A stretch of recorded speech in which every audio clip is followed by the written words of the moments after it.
rooftop dome, concrete walls, yeah, it's my home.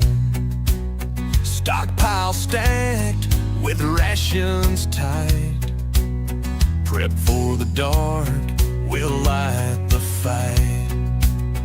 Forage the woods, take what I need. Off-grid living, no time for greed. Barter goods in the shadow shade. Tactical steps in plans I've laid. Back to the bunker where the truth won't bend. Water and food where the road might end.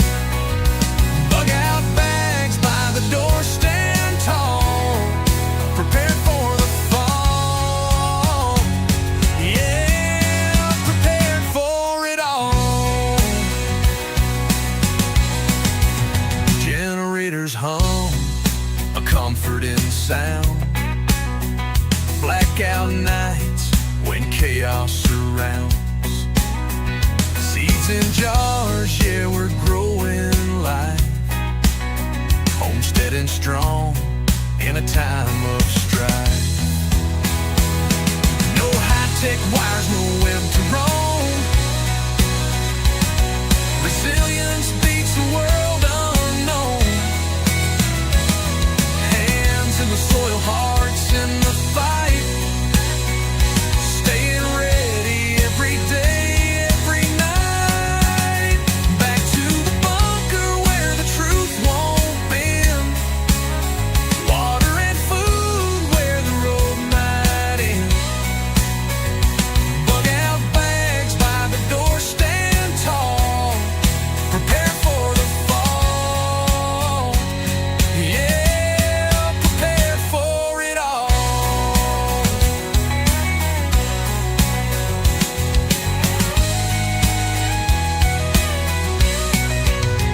Back through the bunker where the truth won't bend. Water and food where the road might end. Bug out bags by the door, stand tall, prepare for the fall. Yeah, prepare for it all.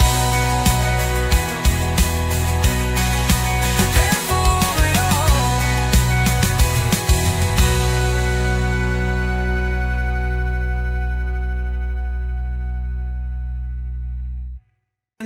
When central power rules the game, when thoughts controlling freedom's name, when the governed lose to government might, tell me who's got the wrong kind of Reich. He builds his cars, he mines the stars. No gulags for critics, no bureaucratic charge, no youth brigades chanting his name. Yet somehow he's taking all the blame. 1933 Berlin, the Reichstag burned.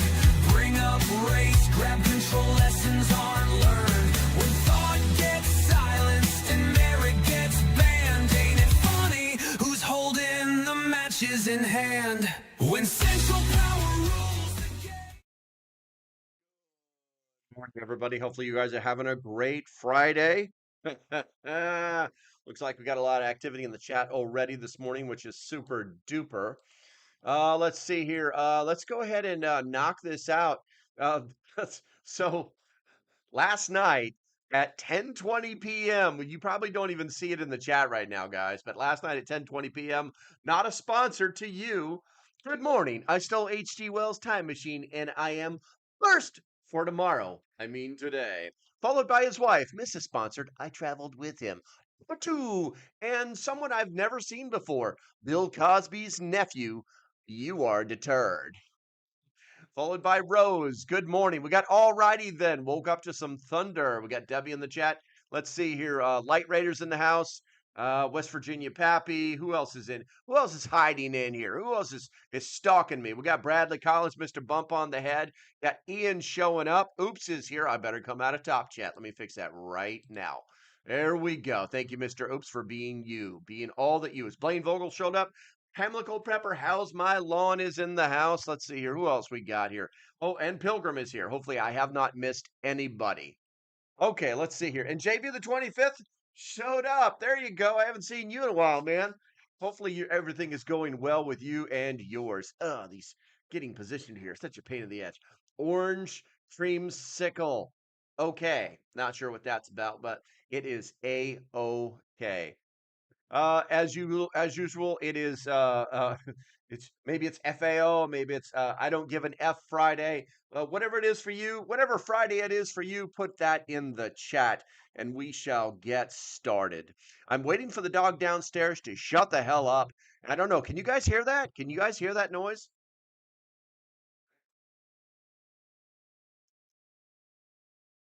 I think you guys have heard him before. But basically, he has abandonment issues. His master leaves him momentarily, and he goes crazy, just absolute crazy. Let's see here. Bradley says, I hate that YouTube will just leave me watching the wind up instead of just starting the show. Wow. Yeah, YouTube has got some issues. Today, I don't know what it was. It like almost didn't fire up. I thought I broke it, to be honest with you. I thought I broke it. Okay, let's see here. Old school TGIF. There you go. I like that. I like that. And I am transmitting on X if you want to be there. It does not matter. I prefer you to be over here anyway. I'm just doing it as a courtesy to my X followers. Okay, so what I want to talk to you guys about today, what I want first, I want to sip some of this. That's right. It's full. Can you see it? Can you see it? That's right. To the top. Oh yeah, carry that down the hallway. Every live stream. Bradley says, it's been a busy Friday, but I'm getting pizza for lunch. God, how upper management thinks pizza parties are better than raises. I know, right? But pizza parties are cheaper for the company than raises are. But it is what it is. Tucson Prepper, good to see you. Good to see you. And yes, guys, if you guys could take a moment to hit that like button, it's good stuff because it's free and it's good for me. All right, guys. I do owe you a poll. Give me 1 second. I got it all in the preparatory mode over here. We're going to do some copying and pasting here. It shouldn't take but a momento. Un momento, por favor. Let's see. We're going to post that there. There's one line. There's copy. There's two lines. Whoop, no, okay. And then let's see here. No, you come over here, Mr. Copy paste guy. There we go. There we go. One, two, and we're gonna click this a couple more times. Come on, you can do it. You can do it, LP. You have the power. Start poll. All right, guys. So in the poll, the basically we're going to talk about gathering intelligence from your local community. It's not that difficult to do. I'm going to give you some interesting ideas, and I'm actually begun quoting some people that are very, very knowledgeable in this field that you may have not ever heard of because they don't make YouTube videos. They're actually like real people who do this for real. Now, the question is going to be the best method for local intel gathering. It could be online research of utility systems. It could be field checks or infrastructure. It could be engaging community watch groups, and it could be mapping critical locations. Let's see. No, Bradley, I'm not in Top Chat. I've already seen Oops, and Oops has identified as Oops' simple presence here has made me realize that I should not be in Top Chat. That happened earlier. All right, let's see here. Mr. J showed up. Good to see you, bro. Good to see you. Miko's in the house. All right, we got a full house here today, guys. I'm kind of liking it. Make sure you guys hit that like button. All right, so I want to talk to you guys today about a person named Fabian Omar, Ommar, and this person wrote a little article based off of their experience and their intelligence gathering knowledge, and it's titled "How to Gather Local Intelligence." So we're going to be talking about the basics of that for a little while, and then we're going to go into some of the details. So with that said, started a new poll. Okay, that'll. Oh yeah, I just broke this. I'm a tormentor. Stop making me want to drink more coffee. All right. All right, guys. So here, let's go ahead and get into it. I was really interested in this article when I read it yesterday, and I thought to myself, you guys, this would be a good subject for Friday because people have a tendency to kind of like be a little bit more laid back. Hey, it's Friday, the weekend's here, and I just thought overall it'd be a good video idea for a live stream. So, with that said, so what what his name is Fabian Omar, and basically his work emphasizes practical strategies for building local intelligence. Uh, you know, to bolster crisis preparedness. Now, drawing on inspiration from resilience of the middle and low class families in developing countries during the tumultuous 1970s and 80s. His approach is rooted in historical parallels, equips individuals to navigate potential future volatility with confidence. And Omar observes that history reveals cyclical patterns of crisis, noting similarities between the global instability of the 1970s and 80s, marked by shortages, unrest, and disruptions, and current trends. He's suggesting to us that increasing volatility actually does loom, driven by structural shifts in society and systems. His method leverages past wisdom, adapting time-tested practices to modern contexts to foster resilience. The guy's incredibly smart. Reading this article, I was just kind of blown away at the things he was going to basically ask us to do. Now, is the volume low for NB? I try to restart. My numbers are maxing out, and I haven't made any changes to the microphone or its position or anything. I mean, the system hasn't moved, so uh, I don't like radar start pushing the buttons on the side of your phone. Find them three dots. You must have done something. You probably turned your ringer off or something. I'm not sure, man. Audio is always low on my end for some reason. Well, turn your volume up too. Hold on a second, guys. Let's see. Let me do this. I'm gonna do. Oh, that's maxed. That is maxed out. I am maxed out. On. I am totally maxed out right now. Yes, a little low. I just upped my volume on the TV. All right, guys, you're killing me. I don't know why you do this to me. Uh, how's that? Is that any better? Because I just turned the volume on the microphone up a little bit too, which I probably shouldn't have done since I spent a lot of time tuning the sound. It's a YouTube thing, so turn your volume up, you deaf old geezers.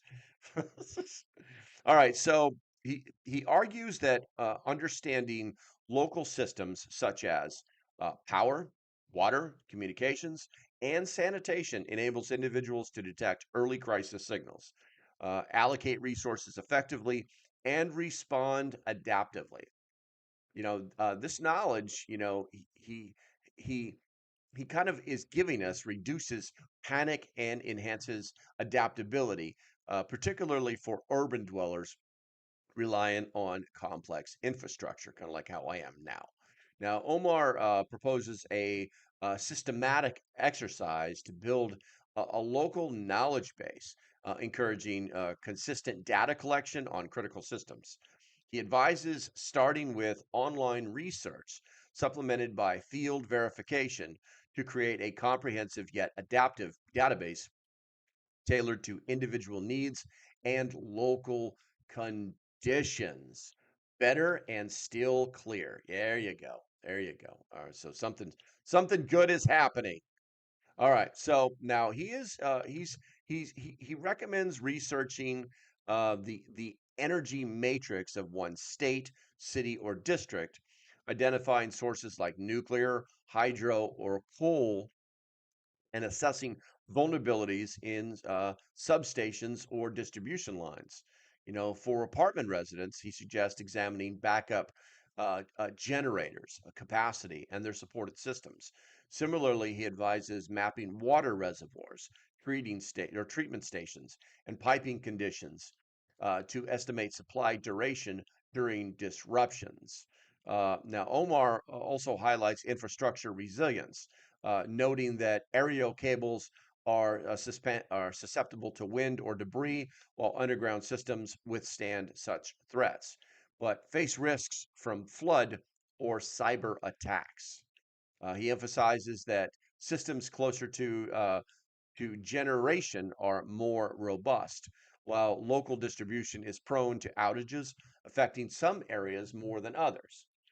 He encourages field research to validate online data, such as inspecting transformers or engaging maintenance workers for insights. Now, he also recounts how identifying a damaged transformer expedited repairs in his neighborhood, illustrating the value of specific knowledge when reporting issues. Now, before we go on to anything more with Omar, we're going to go ahead and check the. We're going to go ahead and check. We got 9 votes the the poll. There you go, the poll. And the question is, best method for local intel gathering, and 67% believe engaging community watch groups, 22% say map critical locations, and 11 say field checks of infrastructure.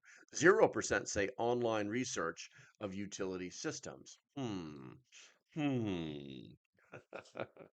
Okay, so with that said, let's go ahead and take a sip of coffee here. I feel this headache coming on, and I don't know where it's coming from. I've tried to change my daily thing. I used to take all these vitamins every morning, and including the brain pill. But I've started only doing that in the afternoons, so I'm not taking any chances of breaking my fast. And I think I'm starting to feel that come on. I'm also contemplating. What's up, Crypto Billy? Love all the emoticons. They mean nothing to any of us, but I still like them. I think they're pretty cool. I like that yin and yang thing and the infinity thing as well. And who doesn't love an alien? But I'll have some news at the end of the live stream. Something I'm contemplating doing, and we'll see what happens. It's hard to describe. It's hard to describe. So we're going to go ahead and continue on as we get through this. Hopefully, you guys have more to say, because as usual, when I'm done, if there's nothing to say, the live stream's done, and that's on you. That's not on me. I know exactly down to the character what I'm spusing to you.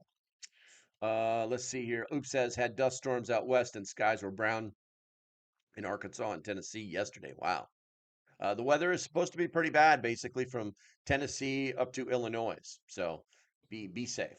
Be safe. Now, let's get back to Omar. Now, Omar advises what? Oh, I just got it's 19 minutes. Excuse me, 19 minutes, and I just got my notification from YouTube. Thank you, YouTube. Better late than never, right? All right. So now Omar advises mapping critical locations like police stations, hospitals, fire brigades, and high risk sites like prisons or chemical facilities, extending the radius to include workplaces. That hasn't happened in a long time. Wow. Okay.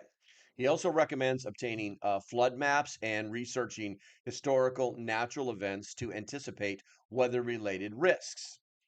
He suggests uh, compiling a directory of utility providers and local authorities, including contact details and visiting facilities to assess operations.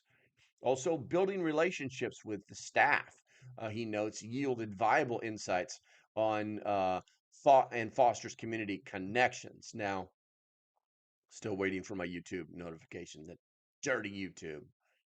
Now, Omar underscores the importance of community engagement, such as monitoring neighborhood watches or attending local meetings to stay informed and receive real time warnings.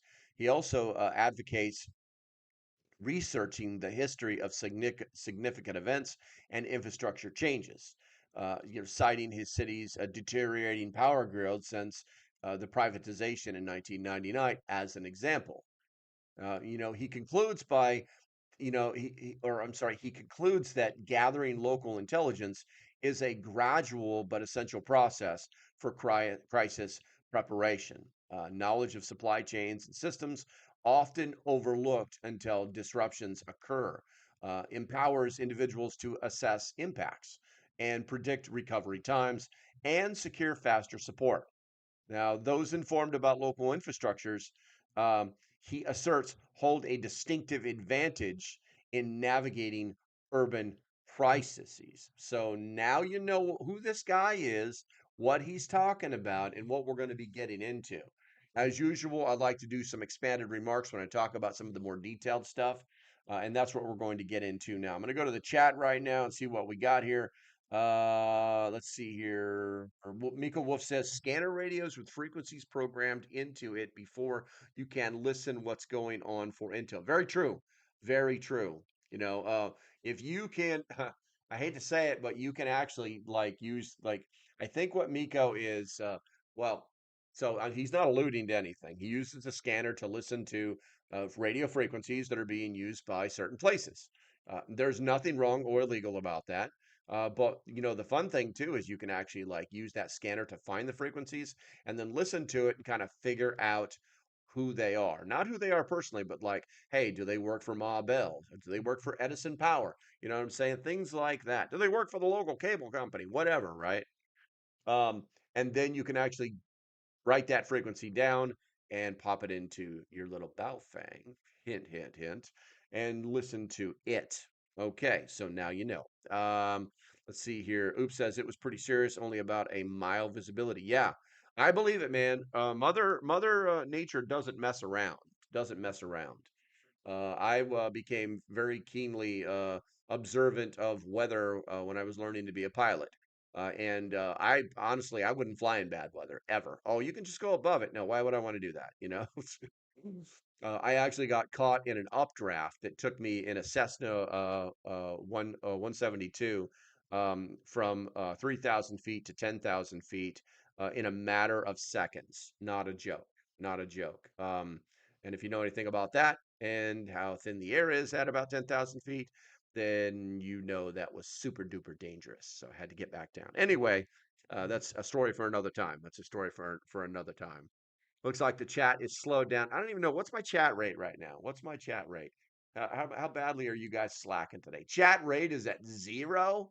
Oh my God, that's unsad, guys. That's just unsad. But it's Friday, so it's basically don't give an F Friday. So I got you. I got you. And obviously there's a delay, so you probably are all like rapidly spanging away on your with your thumbs right now. So I can't really say much about that. Now, with all that ridiculousness said, we're going to go into the expanded results now. That left your stomach down below, huh? Yeah, pretty much. Pretty much. It was pretty crazy. And I was still in training, so it was pretty scary. Okay, so let's get into the expanded remarks. All right. So to enhance the practical applications of your local intelligence gathering strategy, the following recommendations expand on some key points. Provided detailed guidance for implementation. Now, each bullet point elaborates on the original suggestions, offering actionable steps, tools, and considerations to build a robust knowledge base. You know, these recommendations aim to make the process accessible thorough and adaptable to diverse urban and suburban contexts. Now, what we need to do right here, the first one is to develop a structured research plan with digital tools. You know, basically, we're calling you out to research local systems. You know, power, water, communications, sanitation, and this is going to require a systematic approach to avoid being overwhelmed. Now, individuals should create a digital or physical binder, e.g., using a Google Drive, Notion, you know, or a notebook, you know, to organize findings by system. You know, you want to start with municipal websites, utility provider portals, and public databases like, you know, the U.S. Energy Information Administration, also known as the EIA, for power matrices or the EPA for water systems. Now, using map tools like Google Earth or OpenStreetMaps to visualize infrastructure, you know, e.g., like substations and reservoirs. You know, set a weekly goal to research one system, allocating 1 to 2 hours to gather data on energy sources. You know, hydro versus coal, that kind of thing. Water treatment locations or cell tower placements. You want to cross-reference with local news archives for reports on outages or upgrades. And this structured approach is going to ensure steady progress, and it's going to prevent information overload, especially for beginners. Um, Bradley says, what do we got? Why is prep on so? Oh, dead chat. I got you. Wait, you wanted us to say something when we were supposed to be listening like the good class we are. I'm compensating for the delay. I'm compensating for the delay. If I just say, okay, I'm waiting for you to say something, we'll be literally here waiting. Then you'll hear it like 15 seconds later. Then you'll type it 15 seconds later, and I'll be sitting here for 30 seconds. And that's dead air. We don't want that. We don't want the chat to be dead. Okay, I unfortunately I think I still need more coffee. All right, so let's go ahead and move on. So, you want to conduct field research with safety and discretion. Now, the emphasis on field verification is kind of critical, as online data may be outdated or incomplete. You should plan safe, discrete sites visit or safe, discrete site visits to inspect infrastructure like transformers, water stations, or cell repeaters. You might want to use a checklist to note the conditions like exposed wires or floodplain areas and take photos for reference. Ensuring compliance with local laws to avoid trespassing. Engage maintenance workers casually during breaks. Ask open-ended questions like, how often does this transformer need repairs? To kind of glean insights without arousing suspicion. For example, identifying a transformer serial number can help pinpoint issues during outages, as Omar experienced. Now, you always want to prioritize safety by avoiding hazardous areas like live wires and traveling with a companion in unfamiliar zones. Now, some of the things that I've just told you that you might want to do, okay, might draw attention to yourselves. So be aware that that could actually happen. It's like, why is he taking pictures of that cell tower? Why is he hanging out around the fence? Why is he asking so many questions? You might get a visit, okay? So just be prepared to answer, and then you'll be prepared to answer. Rose says they need to do something like yesterday with the FAA communication system. Stop making excuses. Develop a plan. Maybe have portable communication set up so the towers could connect during upgrades. They have all sorts of variables that they can do. A lot of times, what they'll do is they'll set up temporary systems while they're doing the upgrades. That's exactly how they do it. They just don't have it go down. Now, why does it keep going down? Why do we keep having problems with the FAA or should I say our airports? Well, because they've been being kept running on band-aids forever. You know what I'm saying? And we literally have to dumb down, the systems just to make them compatible. Now, with that said, and I'm going to address this very briefly. All of this craziness about scopes went black. We had no communications. If you know anything about being trained to be a pilot, there's three simple rules that every pilot knows. You know how I talk about water, food, and security in that order? Pilots do the same thing. Aviate, navigate, communicate, right? In that order. Always in that order, okay? And never more than one thing at a time, to be honest with you. But and the reason that they're trained to do that is because when things go wrong, all you have to do is back up the steps, okay? And then eventually you're back to just flying the plane, sticking your head out the windows, paying attention to what's going on around you, okay? And then you're navigating, then you're moving. You know where you're supposed to go, all right? And oh, by the way, the radios that are on the planes are the same radios that are on all the other planes. And all of the planes that are flying in a specific area have different frequencies that they use in those specific areas. Okay, they have specific frequencies that they use for ground taxiing or navigation control line. I mean, they have all these different frequencies, and they all know them. Most of them are pre-programmed into these modern aircraft. So anytime people start to freak out and pretend that these planes don't know exactly what they're doing, They literally just need to fly in a private aircraft down to an airfield that is untowered, unradared, and find out how those pilots do that down there because that's where they all started anyway. Okay. These planes are not going to fly into each other because a radar system went down. Okay. They know they can talk to each other quite easily. Okay. So, and if you doubt that for a second, find out what the guard frequency is. All right. And then you'll know what I'm talking about. So, let's see here. Bradley says, rule of thumb to follow is to look but don't touch because things become electrical when the ground breakers and it's not level. Yeah, exactly. Rose also says, so they need to pull the band-aid and get it fixed. Absolutely true. Miko says, you got a bicycle, you got a car, and you got a motorcycle and dirt bike and four-wheelers. You go. Miko says, you got to you got to wait to travel. I mean, it happens. It happens. All right. So we're going to move on to the next one. And that one is going to be talking about building a comprehensive directory of critical contacts. Now, what we're suggesting is to compile provider and authority contacts should extended beyond basic information. Basically, you want to have a list that goes beyond the basic information.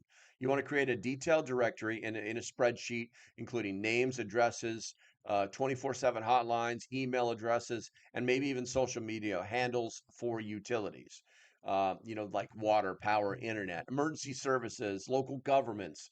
The reality is that most of the time. So let me give you a perfect for instance. Camp Lejeune, North Carolina, when they close the base due to inclement weather or security reasons, they first announce it on Facebook. Then they put it on their website. So governments, utilities, organizations are going to use social media because it's very rapid. It's very to the point. It immediately notifies people of what's going on, and people know to go looking there for information. So having those sites is in to use is going to be beneficial to you. Now, you can also visit the facilities during public working hours to assess staff responsiveness and infrastructure conditions, kind of like, backup generators at a water station. You can also establish rapport by introducing oneself as a concerned resident, which can facilitate faster assistance during crisis. You know, um, you also want to regularly update the directory, maybe biannually, to reflect staff or policy changes, and this is going to ensure that it remains a reliable resource when disruptions occur. My favorite instance or example of this is right outside of town where I live. There is a power station. It's not a very big one. I would say it's probably maybe 50 by 50 square, right? But inside that power station, it's got not one but two uh generators that are inside of tractor trailers. They're huge. I don't know if you've ever seen these kind of devices before, but it's basically it's just a giant generator, okay? But it's inside of a tractor trailer, like a full 53-foot tractor trailer.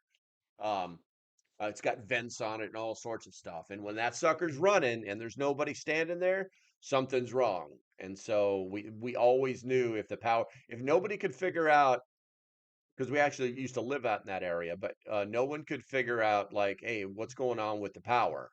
You know, um, you could check the internet, you could do all these things, but if you got in your car and you drove a mile down the road and saw those generators were running, you knew something serious was going on. And why don't I have power if there's generators running? So just a little bit of an intel drop for you right there. Going to the chat, let's see here. Miko says, "What are this information you definitively need? Starlink, long as its satellites don't go down." Yes, yes. Um, if you can get Starlink, and I just understand it's become very affordable now. If you can use Starlink, like where I lived back in the cul-de-sac in the woods, when I first started doing this 4 years ago, I had Starlink. I was one of the first people who had Starlink, and I couldn't use it because the hole that I had of the sky was just way too small. So just kind of be aware. Be aware. Um, let's see here. The next one we're going to talk about is leveraging community networks for real-time intelligence. Now, engaging with neighborhood watches or community groups, you know, as Omar advises, kind of amplifies access to real-time information. Join local online forums, kind of like, Nextdoor or Facebook groups. If you don't know what Nextdoor is, look it up. And attend town hall meetings to monitor discussions on infrastructure issues or emergency plans. No, your town probably meets at least once a month to go over this, that, and the other thing, and they probably publish the agenda weeks in advance. So, or I would probably say at least a week in advance. But the dates are normally set in stone for an entire year. Now, you can also volunteer for community initiatives such as disaster preparedness committees to gain insider knowledge and build trust. For example, participating in a neighborhood watch can provide early warnings about power outages or flooding. Also, maintain a log of contacts within these groups, including their roles and reliability, to streamline communication during crisis. This network becomes a vital lifeline when official channels are overwhelmed. And we all know from past videos where I'm just yelling and screaming saying that the infrastructure, the police, the support network, the 911, the emergency systems, they're all going to be overwhelmed in a crisis. And unless you've got some kind of pole sticking out of your body, you are not at the top of the priority list. Let's see here. Plain Prepper, don't recognize you. Welcome to the chat or welcome to the live stream. Make sure you hit that subscribe button. I'm normally here Monday through Friday, 10 a.m. Eastern. But he says, Plain Prepper says, invest in a good Yesu. I mean, a radio's a radio, and I appreciate you saying that. I really do.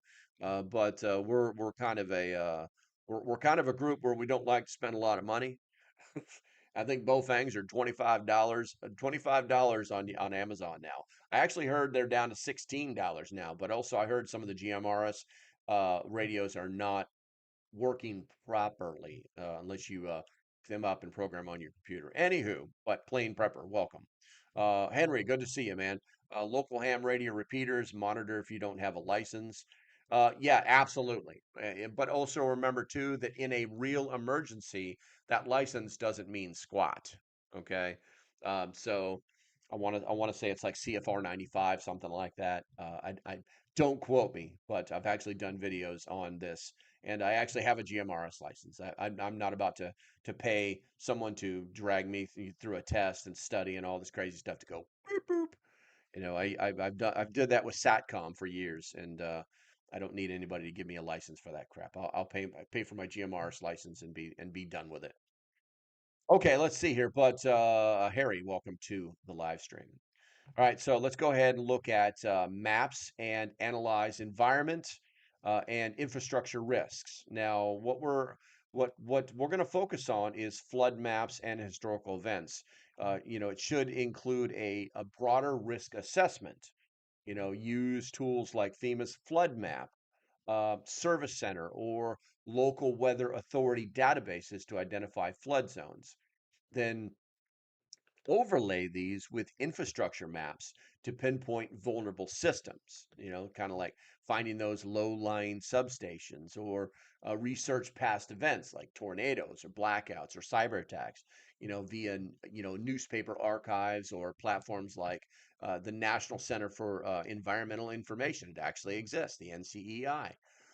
Create a timeline of incidents and responses, like the 2015 storm that caused 3-day outage due to down power lines, and to do this, and you do this to protect future impacts. For high risk areas, develop contingency plans such as storing extra water or identifying evacuation routes to mitigate those disruptions. All right, let's see here. I'm going to go ahead and check the poll, and the poll says the best method for local intel gathering, 69% believe engaging community watch groups. 23% say mapping critical local locations. 8% say field checks of infrastructure. 0% say online research or of utility systems. That seems a little odd. Let's see. Let's see here. Plain Prepper says, with the digital radio, you can transmit packets, text message. Yes, I've seen that. I've seen that. But I'll be honest with you, Plain, I'm not up to speed on that. And for those that are, hey, more power to you, man. I think that's great. But I don't do a lot of. I don't do it. Be honest with you, Plain. I don't do a lot of radio stuff. Because my radios are all programmed. They're on a shelf over there. They're kind of in a break in case of glass situation. I don't have a problem picking them up, turning them on, keying the mic, and saying what needs to be said. I did it for almost 33 years. But for some others, maybe not so. Maybe not so. But yeah, I get you, man. You can do these digital radios, guys. They're absolutely amazing. You can do some pretty amazing things with them. So. Miko says, remember what happened in North Carolina when the power went down? GMRS, CBN ham radio king for absolutely, absolutely. Vegan Cookies, good to see you, bro. Good to see you. Cookie infrastructure, Cookie Monster. Let's see here. Rose says, you missed the 30-minute call for like your. Oh, I did. Son of a biscuit. If you love your country, put a number one in the chat. Africa. I'm going to drink some coffee. Thank you, Rose. I'm gonna talk some smack. I'm gonna read you some stuff, and I'm gonna pay some bills. And I think we're gonna go with Refuge Medical today because I've got a couple of emails. All right, let's see here. Where is my email from Refuge Medical that I just got the other day? Where is that at? Exclusive offer? No, no, that's not it. Where is it at? I know it's right in here someplace. Refuge. Oh, there we go. Okay, this one's titled Miter Saw 1, Hand Saw 0. Real story. Dad injured. SOB kit to the rescue. Quote, my dad was using a miter saw when a piece of wood kicked back and pulled his hand into the spinning blade. The result was multiple deep lacerations down to the bone.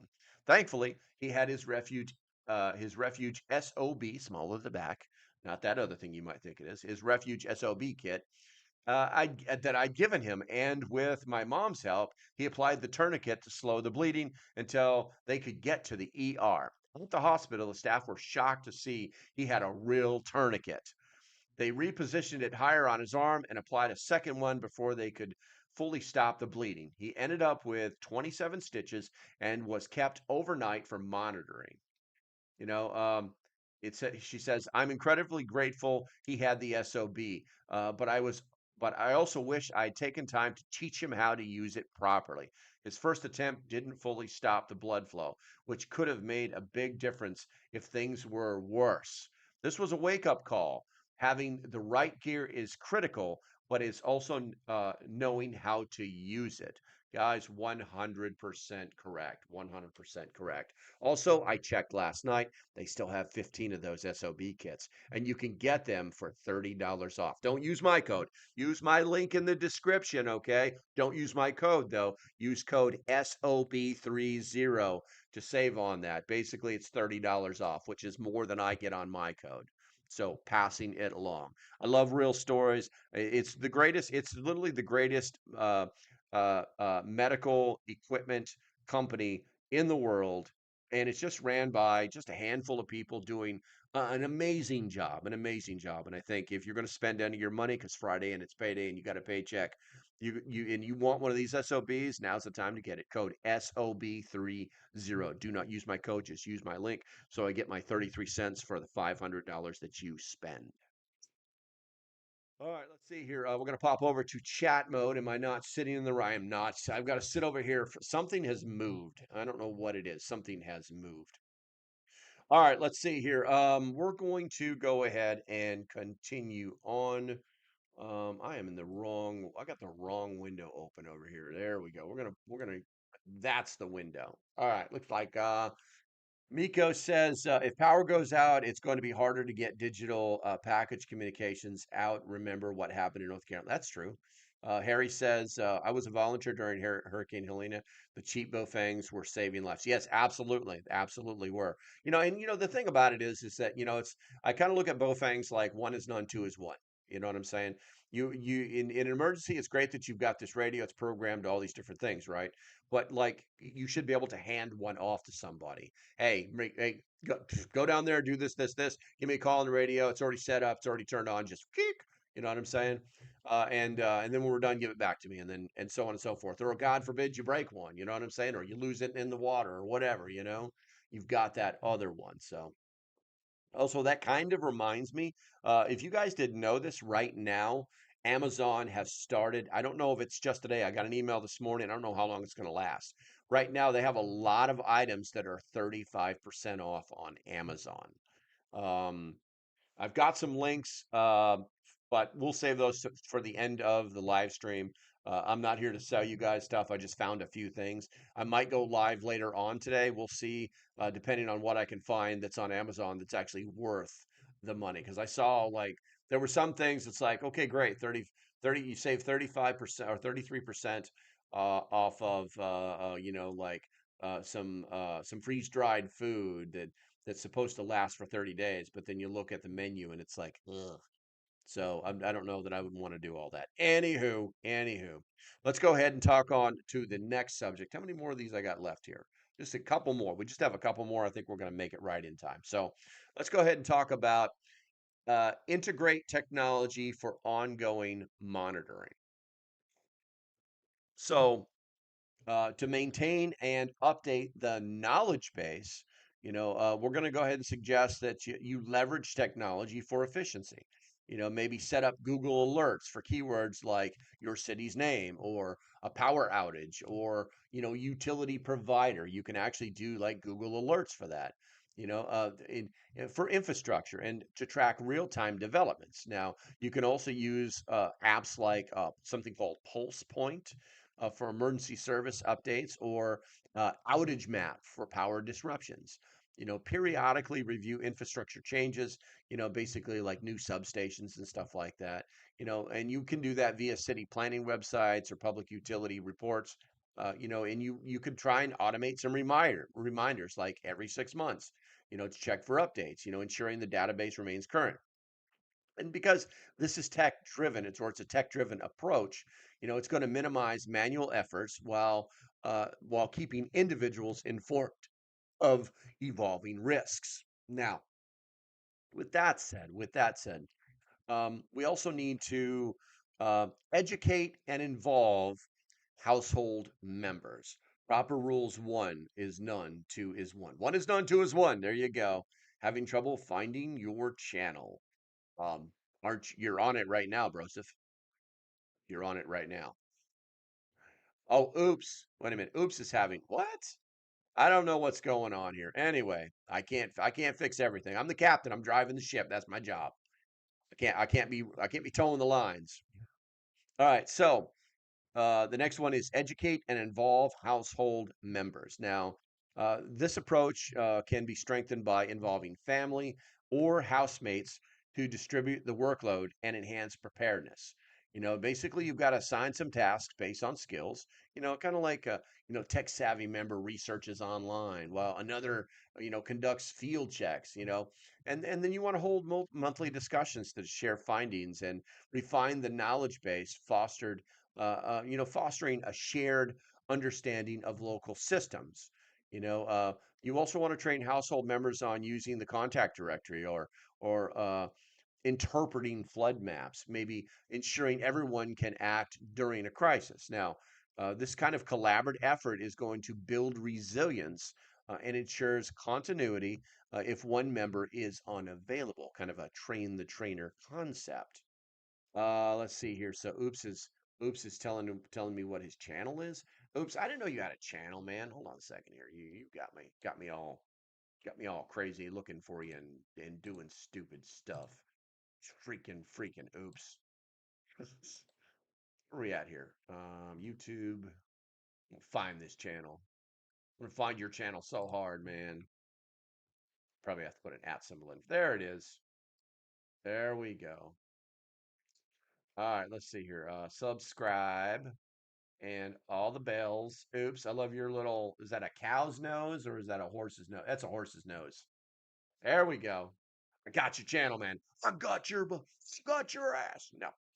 All right, let's see. Post on LP. I'm having problems finding frequency FCC keyword searches or frequencies. Is looking for is there a public information? All right. Hold on. Let's see here. Miko says If you have problems finding frequencies, FCC keyword searches, the frequencies is looking for is there a public information?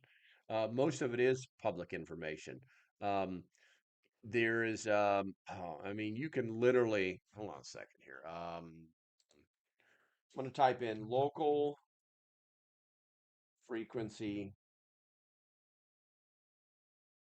finder, local frequency, wireless frequency finder. We got a few, what do we got? Shore, wireless frequency finder.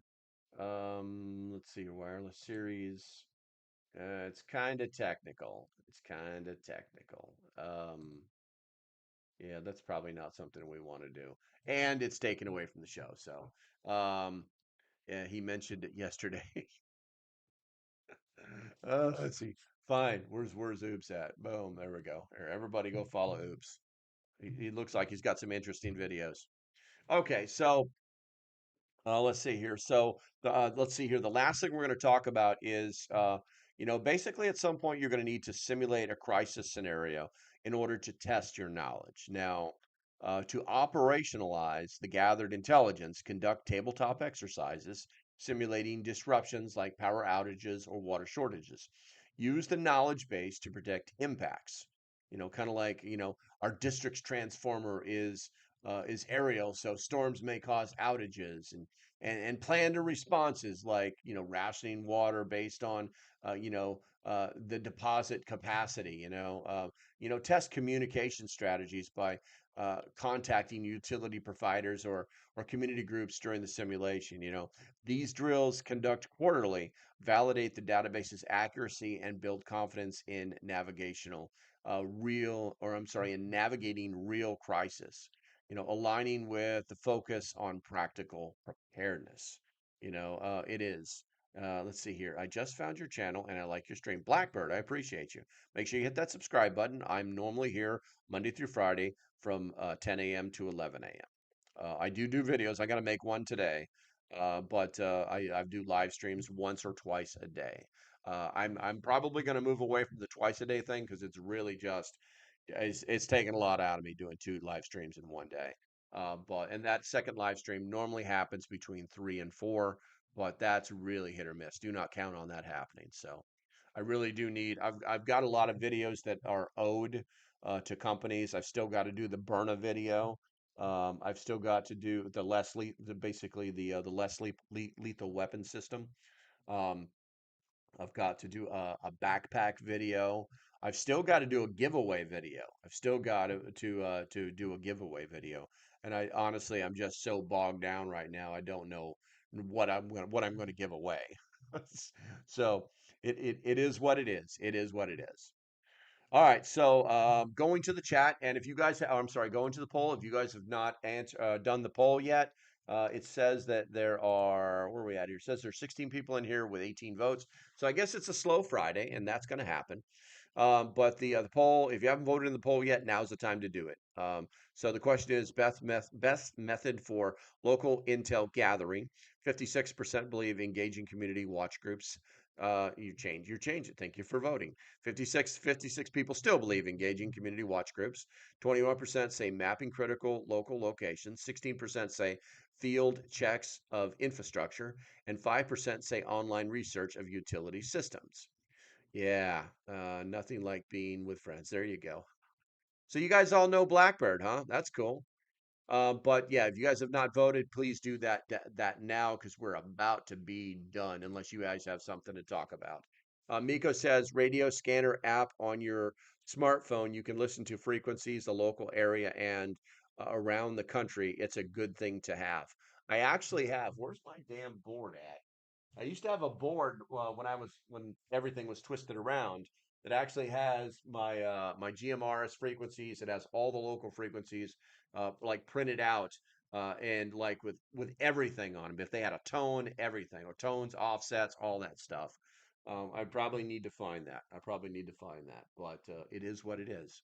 Maybe make a binder or something like that. But yes, there are some smartphone apps out there that are absolutely amazing. I do recommend people that if you're going to get into radios, decide what you're going to get into and then go for it.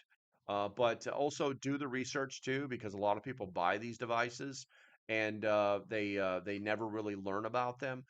They see them as overly complex. Some of them are required to be programmed on with a computer. Then you didn't know you need a special cable, and there's different kind of cables. And oh, by the way, the antenna that you got really isn't meant for that because it's not in that same band.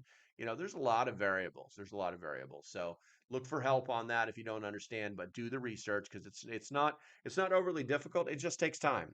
It takes a little bit of time to learn some stuff. So, oh, let's see here. Happy Friday. There you go. Also check out C2 Underground. He shows how to do all this. Yeah, he does a pretty good job online. I've actually met him in person. I'm not super impressed with him, but he online he does relay a lot of information. So let's see here. Miko Wolf, good idea. Let's see here. Radio scanner app. We talked about that. Okay, guys, I think we're pretty much maxed out for this live stream. Like I said, I've got to work on some videos. Today actually, today I've got to like set like really like eat some lunch and then go make some videos. Let's see here. I have a TYT quad band. I love it. Easy to operate. I like it. I like it. All right, guys, that's going to be about it for today. Once again, do me a favor, hit that thumbs up on the way out the door because it's free and it's good for me. Yeah, yeah. Hopefully, you guys have a great weekend. Stay safe. Have a great weekend, and I shall see you when I see you. And for the new people, hit that subscribe button. Don't forget to hit the bell. Like I said, I'm normally here every day. Bye bye.